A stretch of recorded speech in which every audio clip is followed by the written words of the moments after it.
What up, YouTube? YouTube, welcome back to Clown Questions, the show where there are no dumb questions. I'm your host, Matt K. Maurer, and the question I'm asking today is, can Jayden Daniels make history? No guest today, but we'll have a first-year interruption with Will Anderson, Goosebump moments of the week. I'll do my Championship Sunday picks.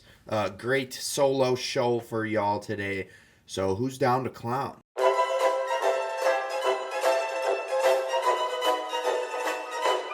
That's a clown question, bro.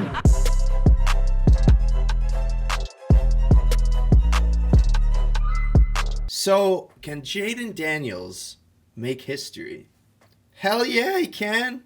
All he has to do in order to quote unquote make history, he already made history this year by breaking RG3's rookie rushing record, but he can make history again this weekend if he is able to continue the cardiac Commanders streak this year and defeat the Philadelphia Eagles. They're 6-point underdogs in that game. But if Jayden Daniels wins, he will become the first ever rookie quarterback to start a Super Bowl. So yeah, my answer is hell yeah, he can make history. I don't think he will. He can. He can. It's like you're in middle school and you ask the teacher, "Can I go to the bathroom?" They're like, "You may." He may make history. He can. I don't think he will. I really hope he will.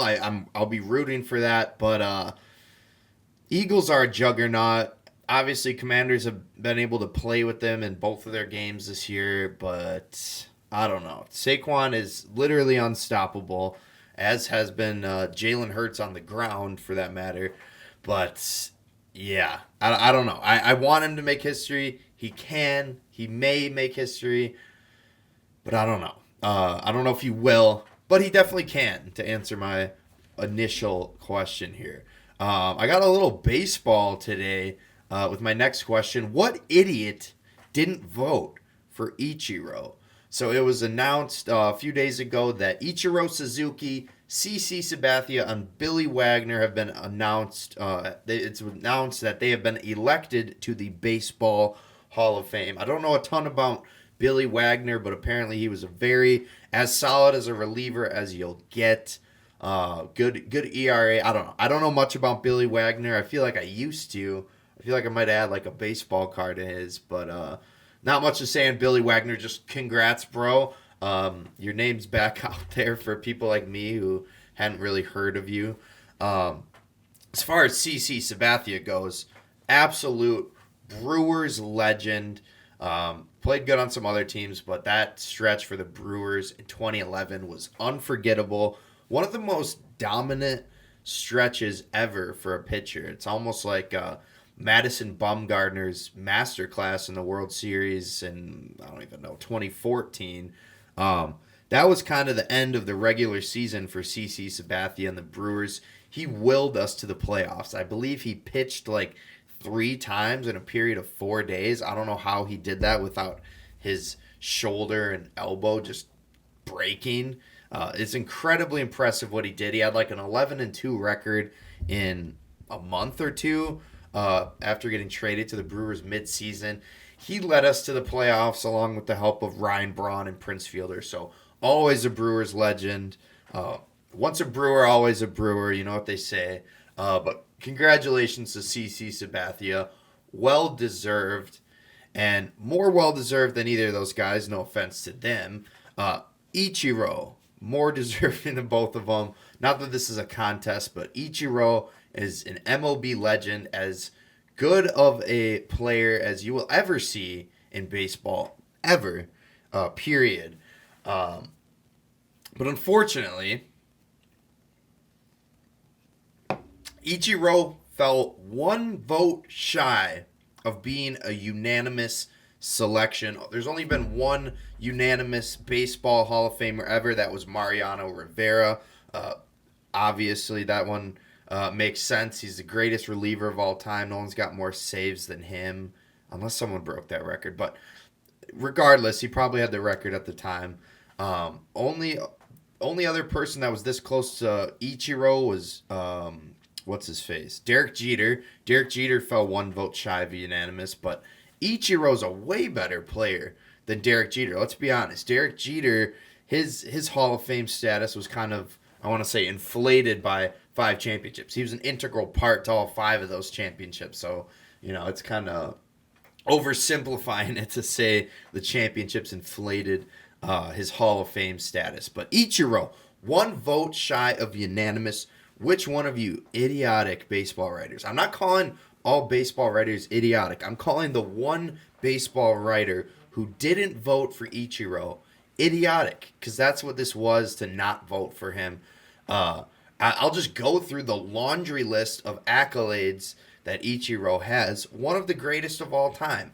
He was the 2004 Rookie of the Year and an MVP. He was age 27 at the time, but to win Rookie of the Year and MVP in the same season is remarkable. He's the all-time. He has the all-time single-season hit record with 262. 262 hits in one season is unfathomable. That's more than 1 hit per game. That's like a hit and a half per game. That's just ridiculous. In addition to that, he's a 10-time All-Star, 10-time Gold Glover. He has 3,089 hits in the MLB, part of the 3,000 hit club.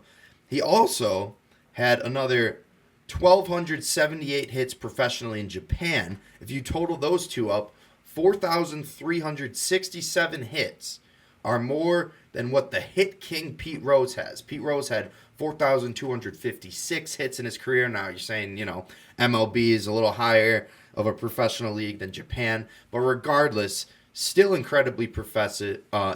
His 4,367 hits are good for the most hits ever professionally in baseball.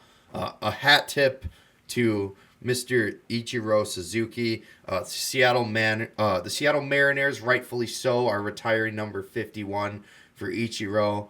But yeah, all I can say is whoever didn't vote for Ichiro, they should not be allowed to talk about baseball ever, much less get paid to do it. It's a travesty. He should have been the second ever unanimous selection, but he wasn't, because apparently those 10 All-Stars, 10 Gold Gloves, 3,000 hits, Rookie of the Year MVP, apparently that's not enough to be a Hall of Famer in baseball. But he is a Hall of Famer. He's the only guy who didn't vote for him. And shout out to Ichiro. He's being a good sport. He said he wants to, quote, have a drink with the lone dissenting voter here. Yeah, I think Ichiro just wants to have a drink and be like, so explain to me how that resume is not worthy of the Hall of Fame. But no, I don't think Ichiro cares too much. It would have been cool to be unanimous, but he's a classy guy, and yeah, he wants to have a classy drink with this voter, who is an idiot, I might add. Let's get to the NBA with this next question. What's good in the NBA? Well, what's not good for the Miami Heat is Jimmy Butler has been suspended again. This time, it's a 2-game suspension. He reportedly missed the team flight on Wednesday. Apparently, I think this is according to Shams. Someone tell me how to pronounce it. I still don't know. But he has apparently lost $3.1 million from the 2-game suspensions. He had the 7-game suspension earlier for talking publicly about wanting a trade. Now he gets a 2-game suspension for missing the flight. $3 million for missing 9 games is crazy. I don't know if there's like a fine in there, but I guess Butler does make $40 million a year, so I guess those game checks really add up quick. But losing $3.1 million from this is crazy. But I don't think Butler cares, because he's already a millionaire, and he wants to get traded to contenders. So I think at this point in his career, he's much more worried about the ring, the lone ring he hasn't received yet, than he is about the money. But I was actually at Bucks Heat last night, and there were some Heat fans sitting in front of us wearing some cool D-Wade jerseys. The Miami Vice is so cool. But I asked these Heat fans, I was like, hey, do y'all think that Jimmy Butler missed that flight on purpose? And they're like 100%. Yeah, he missed that flight. The guy later in the game, he was about 6-7 beers deep, and he goes, Jimmy, I miss you. He's just shouting out, Jimmy, I miss you, as the Heat are getting their ass kicked. And I go to him, 6 beers in, you're already missing him. He's like, I'm about 12 in. So Heat fans are in shambles. Heat culture might be in shambles.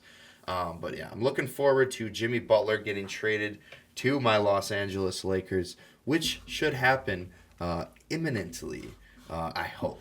What else is good in the NBA? Well, this is actually another thing that's kind of bad. Brandon Miller is out for the year after wrist surgery. Some people were alleging maybe it was because he was holding a Uzi, and that made his wrist sore, broke his wrist. He had to undergo surgery. But I don't think Brandon Miller got hurt shooting a gun. Let's remember, Brandon Miller's not a killer. It was his teammate. Brandon Miller was just the accomplice. He was only driving the car, not a murderer, Brandon Miller. Other NBA news, Andre Jackson Jr., Stefan Castle, and I'm going to struggle to pronounce this guy's name, Matas Buzelis. They have all committed to the NBA Slam Dunk Contest. I don't know if the fourth participant has committed yet, but not exactly a star-studded lineup here for the dunk contest. Truthfully, I don't know anything about Matas Buzelis. I don't know if I'm saying his name right. I heard he's on the Chicago Bulls, but yeah, not going to draw a lot of names, a lot of the crowd there with Matas. Stefan Castle, he's a fairly exciting rookie. Don't hate the pick. And then Andre Jackson Jr. That's who I'm most excited about to see in the dunk contest. Ajax, a Milwaukee Bucks legend. Probably too early to call him Milwaukee Bucks legend, but he's the most exciting out of those three. He's got ridiculous vertical, so I think he should be entertaining to watch in the dunk contest. But let's someone save the dunk contest, please. Someone, I don't know. Maybe hold Ja Morant at gunpoint and ask him to compete. Imagine if we ever got a dunk contest of like the best dunkers. If you got Ja Morant, LeBron James, Zion Williamson, and I don't know who else we'll throw in there. Jalen Green. I don't know.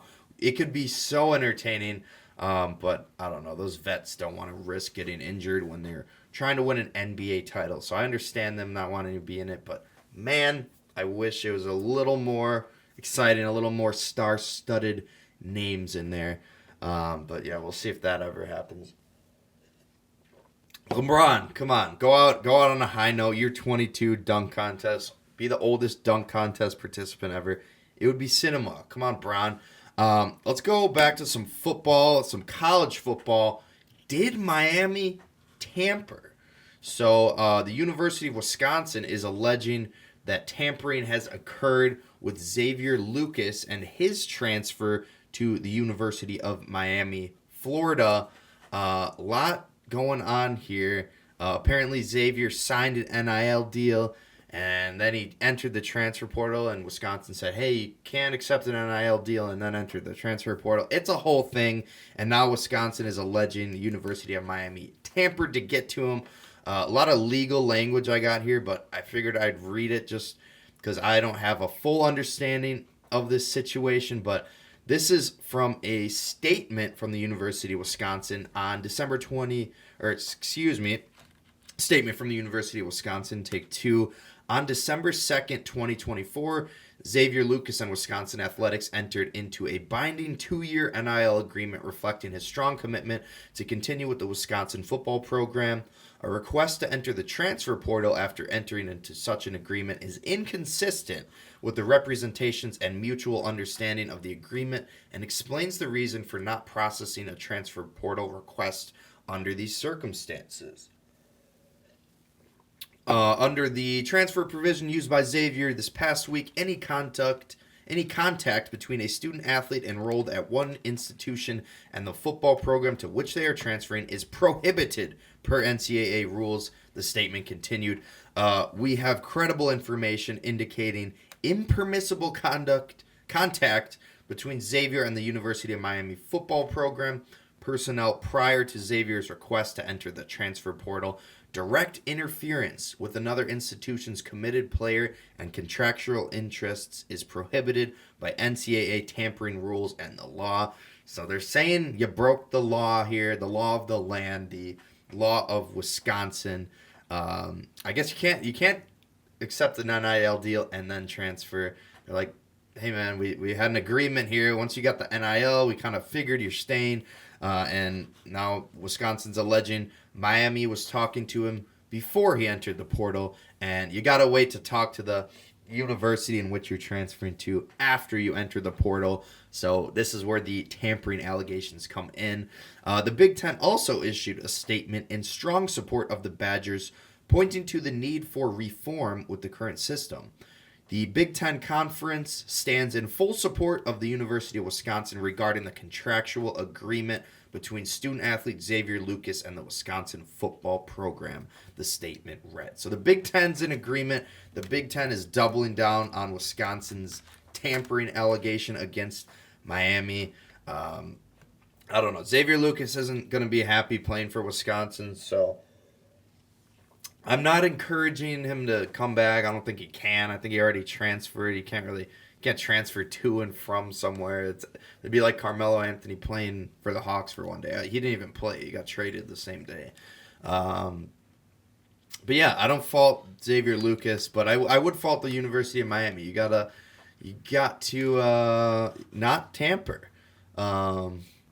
But yeah, tough to lose a good athlete there in Xavier Lucas as a Wisconsin Badger fan. But I don't know. I don't agree with the Badger Barstool account that commented, quote tweeted Xavier Lucas's tweet and said, "Womp womp, you're stuck here, buddy." When they was in the midst of all this, I don't like that. You're not stuck here, buddy, Xavier. You'll be in sunny Miami, but your school should be fine. Give us some money, or maybe we can find your NIL. Again, I don't know if I want to do that though. Let's move on here with my next question. Who signed? We had a couple big signings, big contracts here. I'm not getting into the coach signings just yet, but Dawn Staley, actually that is a coach signing. She has signed a deal with South Carolina Women's Hoops, the Lady Gamecocks, I believe. It's kind of an oxymoron of a team name, Lady Gamecocks. But anyways, Dawn Staley, she's a 3-time champion as the South Carolina coach. She has signed the biggest deal ever, a record-setting deal after signing a 5-year, $25 million extension. Congrats to Dawn Staley. South Carolina women, I assume, have another shot at the title this year. Who else signed? Excuse me for burping. Erling Haaland. For non-soccer fans, he is, I think, arguably the best footballer in the world, the best soccer player on planet Earth. He has signed a 9.5-year extension with Manchester City. Apparently, the financials have not been disclosed yet. That was something I was really interested to look at. I researched a little bit, couldn't find anything. But I don't know. That would have been interesting to me because you saw these offers, Saudi Arabia and some other places were giving Messi and Ronaldo, literally offering them billion-dollar contracts.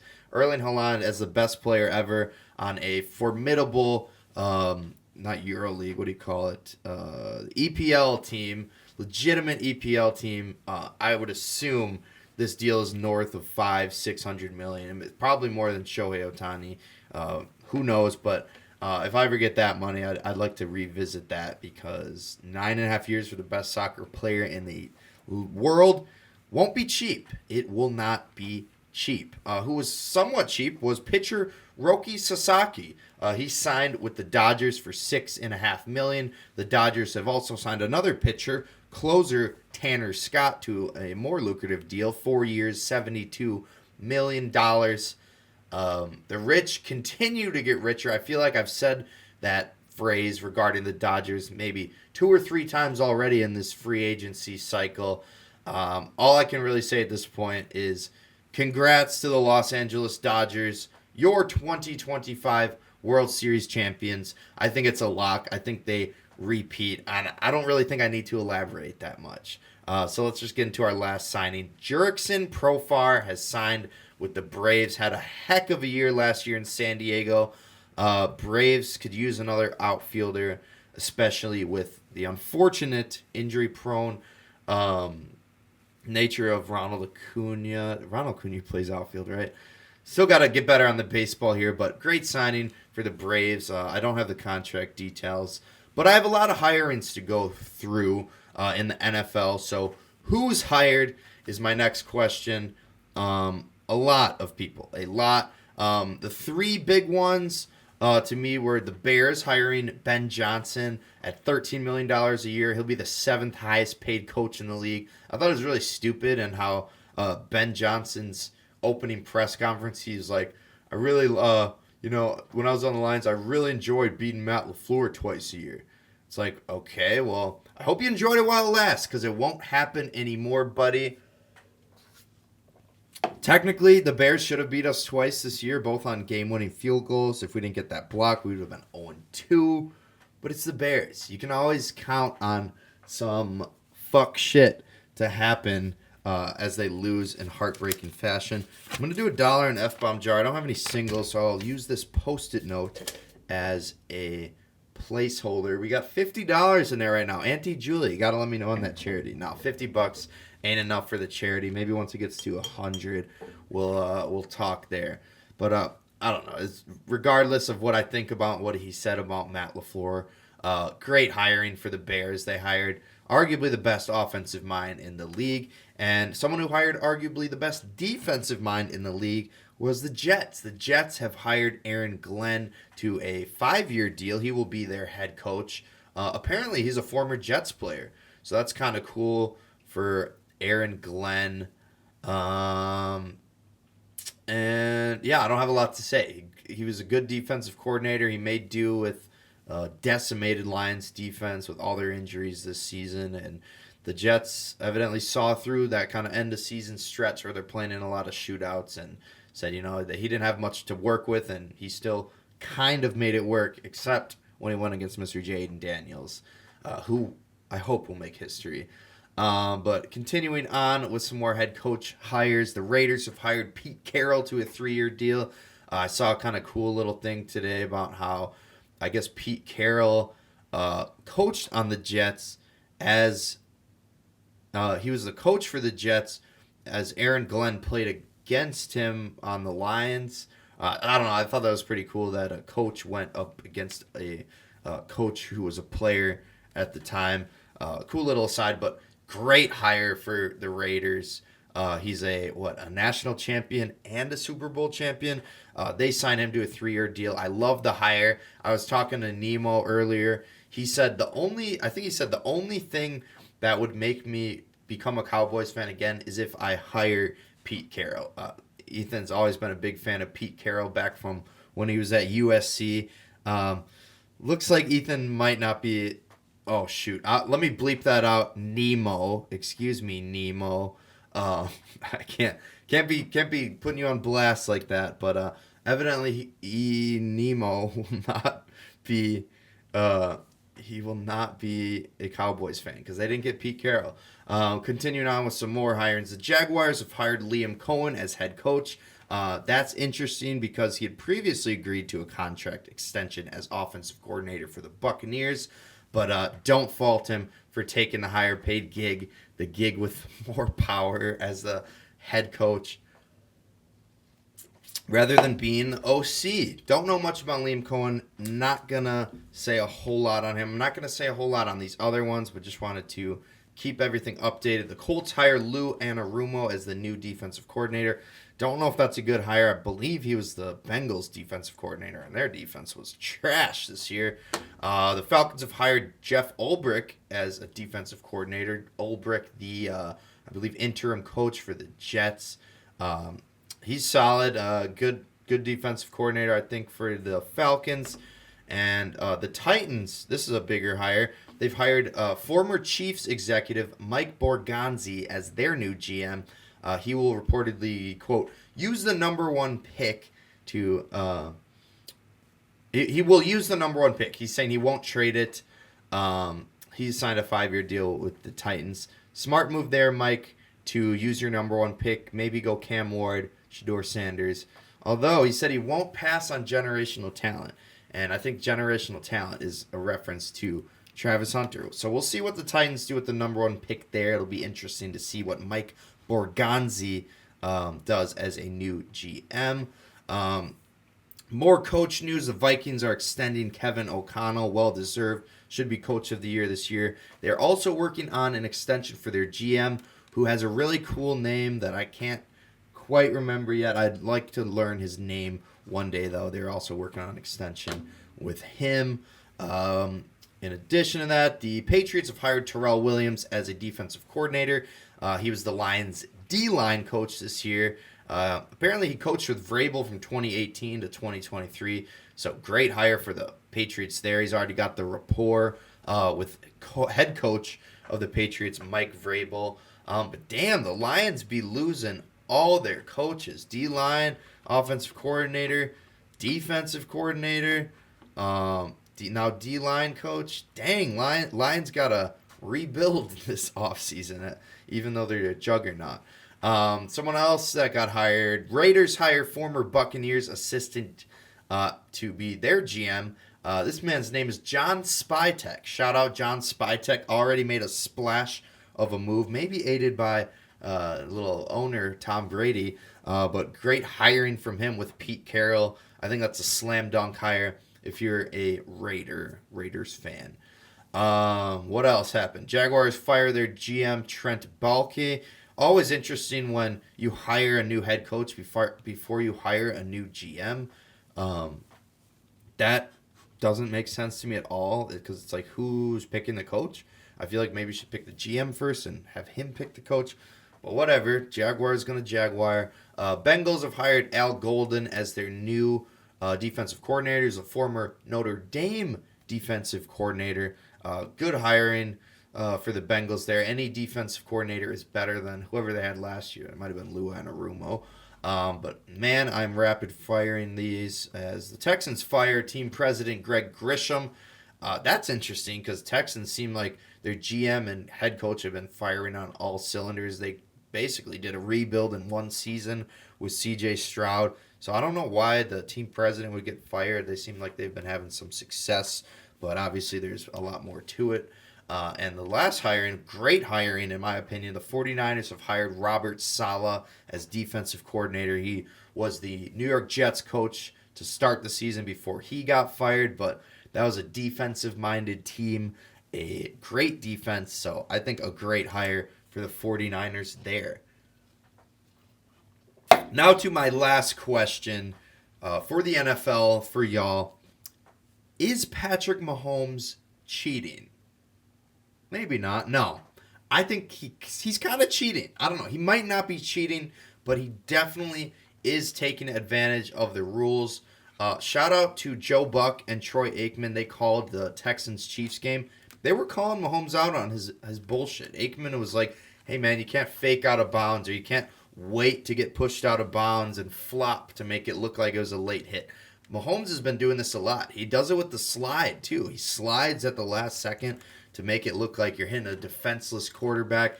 It's driving every NFL fan outside of Kansas City and the Swiftie community insane. We all think it's rigged now. We think the refs are helping Mahomes and the Kansas City Chiefs at every turn. And that's because they are, I might add, because of how they're calling this out. I think it was probably happened before that. I should say, I forgive you. I forgive you, Joe Buck. I'm forgiving Joe Buck. I've been holding a grudge against him for absolutely botching the commentary on the helmet catch. But I don't know. I forgive you now because you're calling out that BS with Mahomes along with your coworker, Troy Aikman. So, is Patrick Mahomes cheating? Maybe not, but Roger Goodell is definitely helping him take advantage of the rules. Those refs are throwing him every flag, and Mahomes keeps doing the fake step out of bounds, driving everyone crazy. And I'm sure it drove Will Anderson crazy, who had some BS pass interference or roughing the passer calls, as well as a late hit on Mahomes. He was not happy. And that's why this week's First Year Interruption is going to be with Will Anderson. Here's what he had to say post-game about these cheating Chiefs. He didn't call him that, but that's what I'm calling him. So without further ado, here's First Year Interruption with Will Anderson. Helped this organization, this team, all year, man. He has blessed us and favored us tremendously, man. And I just got to give all glory to him. And we knew it was going to be us against the refs going into this game. And, I talked to you guys early this week. And I was just saying, we got to go out there and we got to do us better.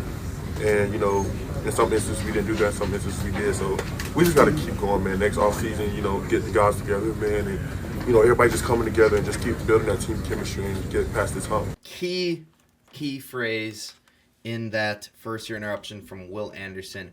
We knew it was us against the refs going into the game. He said it, y'all, not me. Well, I did kind of just say it earlier, but the fact that that star defensive player Will Anderson for the Texans is openly acknowledging that post-game, that pre-game, they knew they weren't going to get the calls. They knew they were going to coddle Mahomes like they have been doing. Just disheartening as an NFL fan to realize that the Kansas City Chiefs are likely going to three-peat with the help of Roger Goodell and the referees. Just despicable stuff from the Chiefs here. That black magic, that Ouija board that they bring out every week to win games is undefeated. And if someone ever finds it, burn it, bury it in a graveyard, and pray that this satanic streak of Chiefs and Swifty victories can come to an end. I ramble and say some weird stuff. Hopefully it's entertaining, but what is definitely entertaining is everyone's favorite moment of the week, the Goosebump moments of the week. Let's get into them. A lot of basketball. I think all of it was actually college basketball, which is great because NFL is bound to end, so we got to get into something. That something for me will be college basketball before getting into the NBA. Who doesn't love some college hoops? So let's get it started off with the Goosebump moments of the week. At number 10, we have Manny. I always struggle with these pronunciations. Manny Abaseki's 3 winning it for Texas A&M. Chance for A&M. Down 2. 16 seconds left. Obaseki for 3 in the lead. First lead of the game for A&M. Padula tied up in the backcourt. Shakes Taylor. Number 9, Brendan Wenzel hits the game-winning corner 3 for TCU. 7 seconds. Wenzel. A potential game winner for Wenzel. 5 seconds to go. Here's Wright. He needs a 3 to tie. Nunn had it blocked. And TCU wins it. Number 8, Will Richard hits the game-winning layup as Florida completes the comeback. On the drive, Richard got it with 4.8. Here they go. Right, 2, 1, right at the buzzer. Missed it, and the Gators pull off. They'll come from behind win in improbable fashion. Number 7, Mitch Peavy hits the late game winner for Georgetown as they beat Villanova. Inbound Peavy. Peavy driving, floating, got it! Georgetown has the lead! Number 6, Jawan Roberts gets the tough bucket to win it for Houston with 0.1 remaining. It goes to Roberts. Roberts fighting through the paint, off the window! Sorry, 0.8, excuse me. Number 5, Jalen Blakes hits a clutch step back to upset the Tar Heels in Chapel Hill. Stanford wins. Pull up, fade away for the win with 0.9. If it stands, we'll see if they reset the clock. This is his 4th trip, and no bigger shot in his collegiate career, especially considering where it is. Number 4, Nick Martinelli wins it for Northwestern at the buzzer. Only 0.7 to shoot it. Ooh, they missed Ty Beard. To Martinelli for the win. Oh! Martinelli with the catch. They'll review it. But Martinelli for now wins it for the Cats. Number 3, Dawson Garcia drains the logo 3 at the horn to win a thriller for the Minnesota Gophers. Patterson bumped. We play on. It's Garcia. Lets it go for the win. Dawson Garcia. Bottom. Ball game. Gophers walk it off and beat Michigan in overtime. Number 2, Malachi Smith throws a half-court alley-oop to Emil Latang to win it at the buzzer for Dayton. Holy crap. Here comes Malachi Smith. He'll lead it for Latang. Off the glass! Time is expired! Wow!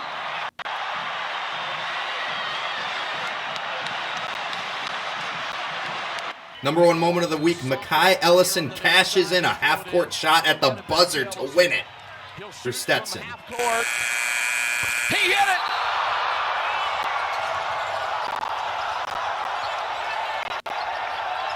Did this.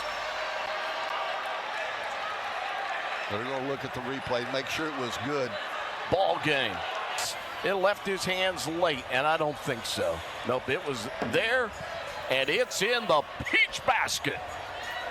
Some good Goosebump moments of the week there. You love a half-court shot. You love a half-court alley-oop, a logo three, a shot with 0.7 to make it.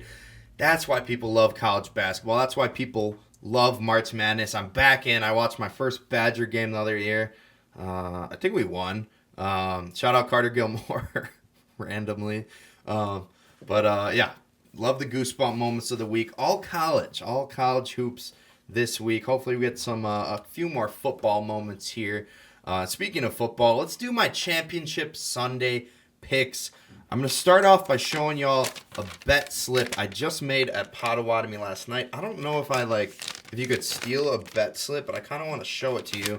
100 to win 490. I could make $390, make a quick $400 here. This bet slip is the Chiefs to beat the Eagles in the Super Bowl. Now, that is not what I'll be rooting for, although silently I'll be rooting to make $400. I don't want that to happen. I don't want the Chiefs or the Eagles. No one wants that rematch, but it is likely to happen. That's why I put $100 on it. But let me make my picks with the spread for this week. So we have Commanders at Eagles as the first game. Eagles are 6-point favorites. My pick is going to be Commanders +6, which is probably stupid because I just took Eagles money line on that bet slip. But all I can say is cardiac Commanders. I don't know if they'll win it, but they're a clutch team. They're in every game. The cardiac Commanders for a reason. I don't know if they win. I like them to win, but I think they make it interesting. But my bet slip, I think, will hold true for the Eagles there. And then another game where I'm rooting for the opposite result of what I betted at Potawatomi is Bills at Chiefs.